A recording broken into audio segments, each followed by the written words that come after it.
What is up, YouTube? Ultimate here, and holy freaking crap, the Pokemon Go Pikachu Outbreak event in Yokohama, Japan is just crazy. So, as you're seeing right here, this was one of the spawn zones for the Pokemon Go event. Like, just holy freaking crap. 3 Chanseys, 2 Mr. Mimes, a Clefairy, a Bulbasaur, a Farfetch you can see there. Just, damn, this is just freaking crazy. I'm really hoping that they're going to do a Pokemon Go Fest event. It's just somewhere in the Orlando area because that's someplace I could actually go to without actually going off and flying somewhere. But this is just crazy. So there's a lot of stuff we're going to be going over. But just looking at this image right here, just damn, I've been seeing a lot of people posting like, I wish I would have went to Yokohama, Japan for the Pokemon Go Pikachu Outbreak rather than going off and going Pokemon Go Fest. But I do think Pokemon Go Fest was a bigger event in general just because of the fact that it was the release of legendaries. And it seems like they're trying their best to make sure that they don't go off and screw up this event. But just holy freaking crap. And they've done a lot of changes, which is awesome. So first things first, they have confirmed that Shiny Pikachu is there. There is a person right here that just ended up evolving their Shiny Pikachu into a Shiny Raichu. Holy crap, it looks amazing. Looks awesome. I'm really wanting just all Shiny Pokemon to be in Pokemon Go because that would be something that everyone can get on board on. Because there's a lot of updates that I think that it would make Pokemon Go amazing. I already have one update that I'll make a video about, and it's completely different from, I'm pretty sure, what other people have been thinking for Pokemon Go. But it would actually legitimately bring more players in, not just for just to play Pokemon Go, but also for the handheld 3DS version for competitive play. But damn, a Shiny Pikachu. I'm really hoping that they're not going to just have Shinies be situated around event Pokemon. I'd rather them just basically go off and maybe do 5 or 6 Shiny releases within a month period and slowly dish them out, because it'd be cool to have Shiny every Pokemon. There'd be a 1 in 4,000 chance or 1 in 8,000 chance of running into a Shiny Pokemon, and that'd be freaking amazing.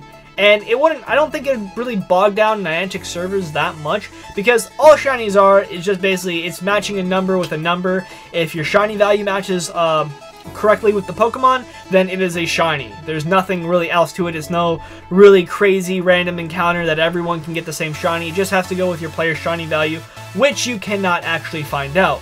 But yeah, that's just freaking crazy. We don't know if Shiny Pikachu is going to be a global event. Most likely not. I think it's only going to be for the Pokemon Go Park event, which is in Yokohama, Japan. So most likely we're going to all miss out on it. There will most likely be during Christmas or something along those lines, when another holiday event comes around, they'll probably release Shiny Pikachu to the general public for maybe an entire month or so. So, yeah, let's look at the next image. Now, these are the new raids. I'm really hoping that this is meaning that there are going to be raid migrations. I've been wanting to see, Gyarados raids. Houndoom was one of the ones that I was wanting to see. Skarmory would be pretty good because one of my favorite Gen 2 Pokemon is Skarmory. Even though he doesn't evolve, and he's freaking a Gen 2 Pokemon, we're in, Gen 7 or 8. Still no evolution for Skarmory. Just, come on, man. We need a level 1 or 2 Skarmory raid. That would be pretty badass. But we have a level 4 Houndoom raid. Now, I want to talk about the levels real quick, because I don't think the levels are really accurate. I believe this will either be a level 4 or 3. But as you can see here, 27,302. And the next one is a Philoswine, which is a level 4 gym. I believe this will actually be a rank 3 gym, just judging by the CP. I might be wrong, but is 21,604. And this is pretty good because everyone's needing this guy for Zapdos. Zapdos is just really powerful right now. We just ended up doing a few Zapdos raids today, and we actually had, I want to say, 9 players was not able to take it out in time, and we could have really used one of these guys. And then, as you can see here, here's an Ursing raid, which this was the one that was I don't really care about. I looked at this, I'm like, this is basically the Snorlax equivalent, but Snorlax was just a better Pokemon, buffer and everything. And Ursing, you're most likely have, I want to say, like 5 to 6 Teddy Ursas that you've hatched out with good IVs. So what's the point in doing Ursing raid? It's just not really anything like... It's basically the equivalent to doing a Weezing raid right now, and a lot of other raids that we just already have the Pokemon that's high enough IVs from just standard gameplay. And a Wobbuffet raid. That's right, there is a Wobbuffet raid. Now, as I said before, I don't think the ranks really matter right here. As you can see here, throughout all the images, they're all rank 4 raids. And obviously, a 7,144 Wobbuffet is not a rank 4 raid. Unless that Wobbuffet has Destiny Bond, and it literally kills and steals the soul of the Pokemon. Then that would be pretty scary. But if it doesn't have Destiny Bond, which I don't think it will, it's going to most likely be a rank 1 raid. So, that's pretty cool. I do like the fact that they have new raids. This is so far what we just found out. There's obviously a lot more information coming in, but holy freaking crap. There's just so much stuff to go on about, because they've done some text fixes. Amistar and Omnite's eyes have been changed.